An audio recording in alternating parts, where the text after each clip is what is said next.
अब हम लोग सेकंड थ्योरम को देखते हैं, ठीक है।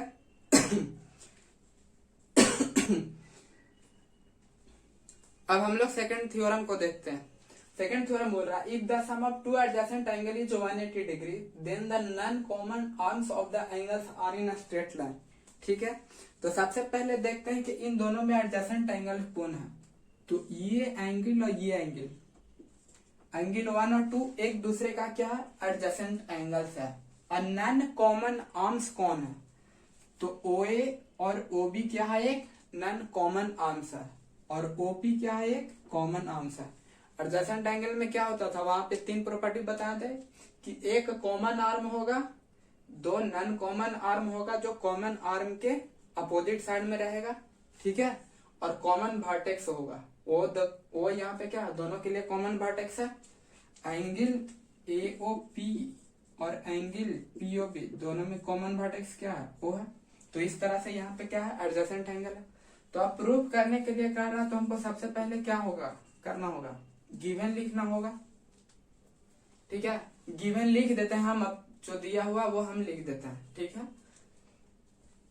Angle AOP and angle POB are क्या है, adjacent angles, adjacent angles such that angle AOP plus angle POB बराबर क्या हो जाएगा, 180 डिग्री। इस तरह से ये दिया हुआ, ठीक है, समझ गए। अब यहाँ पे हमको 2 प्रूफ करना है।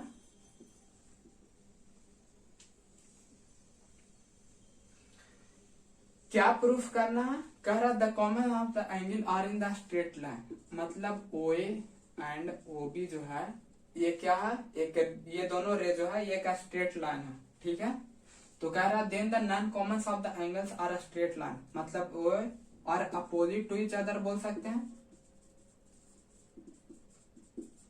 अपोजिट टू ईच अदर बोल सकते हैं, या हम ये भी बोल सकते हैं कि AB और AB is a straight line. हमको ये प्रूफ करना है, ठीक है। हम OA और OB क्यों लिखे, क्योंकि रे का जो प्रॉपर्टी होता था ना कि ये और ये एक दूसरे के अपोजिट होगा, non common are opposite to each other, तो बस इसलिए लिख दिए हैं।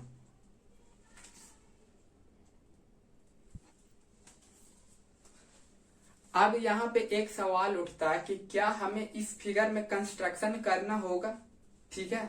अच्छा, जैसे यहाँ पे AOB को एक स्ट्रेट लाइन प्रूफ करना है, तो हम अगर बोल दे कि जैसे यहाँ पे स्ट्रेट लाइन प्रूफ करना है, तो अगर कोई बोले कि तुम ये प्रूफ करके दिखा दो कि ये एक स्ट्रेट लाइन नहीं है, ठीक है, जैसे प्रूफ करना है तो हम बोल दे किसी को कि तुम ये प्रूफ करके दिखा दो कि ये एक स्ट्रेट लाइन नहीं है। तो जैसे यहाँ पे क्या करना होगा ना, हमको एक कंस्ट्रक्शन करना होगा ताकि हम ये प्रूफ करके दिखाएं। सबसे पहले देखते हैं कंस्ट्रक्शन क्यों करना होगा। जैसे सभी पहले थोड़ा सा 1 मिनट ध्यान से देख लीजिए। यहाँ पे हम एक OD लेते हैं यहाँ पे, ठीक है। यहाँ पे हम OD एक रे लिए हैं, तो जैसे क्या कर सकते हैं कि ये तो बोल रहा है 1 + 2 180 डिग्री होता है, ठीक है। तो अब हम मान लेते हैं कि AB जो है एक स्ट्रेट लाइन नहीं है, मतलब OA के अपोजिट में OB नहीं है, OA के अपोजिट में क्या है, OD है, ठीक है। मान लेते हैं हम कि OB अपोजिट में नहीं है, OD अपोजिट में है।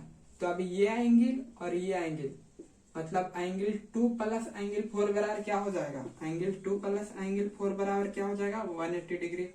और जबकि क्वेश्चन में क्या दिया है, एंगल 1 + एंगल 2 बराबर 180 डिग्री। कहने का मतलब एंगल 2 + एंगल 4 बराबर एंगल 1 + एंगल 2। तो क्या ये पॉसिबल है कि एंगल 4 और एंगल 1 बराबर हो जाए, ठीक है। क्या ये पॉसिबल है कि एंगल 4 और एंगल 1 बराबर हो जाए, नहीं। मतलब कि हम जो ये माने हैं कि OD OA के अपोजिट में है, ये क्या है, गलत है। तो इससे क्या बोलेंगे कि OB ही OA के अपोजिट में है और AB एक स्ट्रेट लाइन है, ठीक है। मतलब यहाँ पे सबसे पहले अच्छे से समझ लेना कि अगर बोल रहा है कि ये एक स्ट्रेट लाइन है, तुम ये प्रूफ करके दिखाओ, ठीक है। तो हम दिखा देंगे कि नहीं, ये मतलब यहाँ पे एक स्ट्रेट लाइन है, ये प्रूफ करके दिखाना।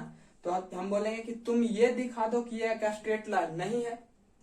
तो इसीलिए हमें कंस्ट्रक्शन लिया, ठीक है। तो तो यहाँ पे हम कंस्ट्रक्शन में लिखेंगे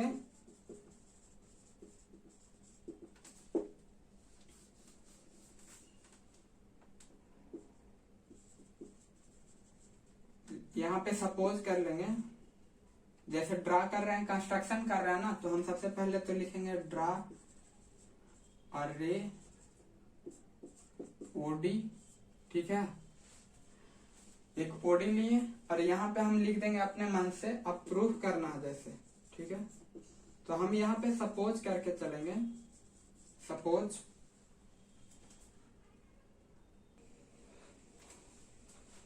तो हम कंस्ट्रक्शन में क्या लिखेंगे, लिखेंगे यहाँ पे if possible let A B AO B is not a straight line, ठीक है, ये एक स्ट्रेट लाइन नहीं है, so produce AO2D such that AOD is a straight line, ठीक है। AOB एक स्ट्रेट लाइन नहीं है, ठीक है, हम मान लेते हैं यहाँ पे प्रूफ करना क्या कि AOB एक स्ट्रेट लाइन है। तो हम क्या करते हैं कि अब हम मान लेते हैं कि एक स्ट्रेट लाइन नहीं है, तो इसलिए हम AO को D तक प्रोड्यूस किए हैं और मान करके चल रहे हैं कि AOD एक स्ट्रेट लाइन है, ठीक है। तो अब हम यहाँ पे प्रूफ में क्या लिखेंगे,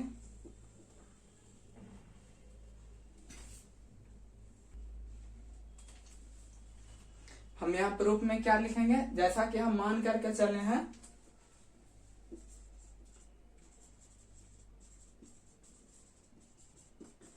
जैसा कि हम मान करके चल रहे हैं by our assumption AOD is a straight line, ठीक है, ये क्या है, स्ट्रेट लाइन है, इसलिए angle AOP plus angle POD बराबर कितना हो जाना चाहिए, 180 डिग्री होना चाहिए।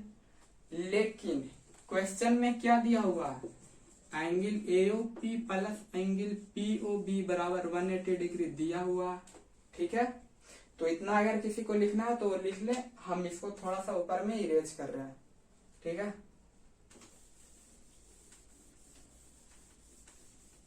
तो अब जैसे ये दोनों अगर 180 डिग्री है, ठीक है, तो हम बोल सकते हैं कि angle AOP plus angle POD बराबर हो जाएगा angle AOP plus angle POB।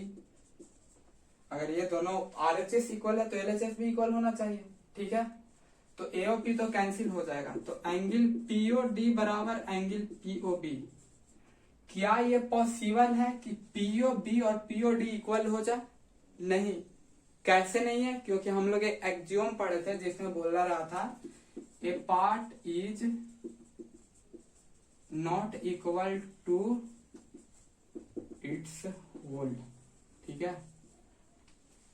जिसके मतलब किसी भी चीज का पार्ट क्या है, इस ये मतलब समझते हैं कि कोई ऑब्जेक्ट है, तो ये इसको हम यहां से काट करके इसका एक अलग पार्ट निकाल दी, तो क्या ये पूरे के बराबर हो सकता? नहीं। ठीक इसी तरह से एंगल POB क्या है, एक बड़ा एंगल है, और POD क्या है, इसका एक पार्ट है, तो क्या वो POB के बराबर हो सकता है? कभी नहीं हो सकता। तो हम बोलेंगे कि आवर सपोजिशन इज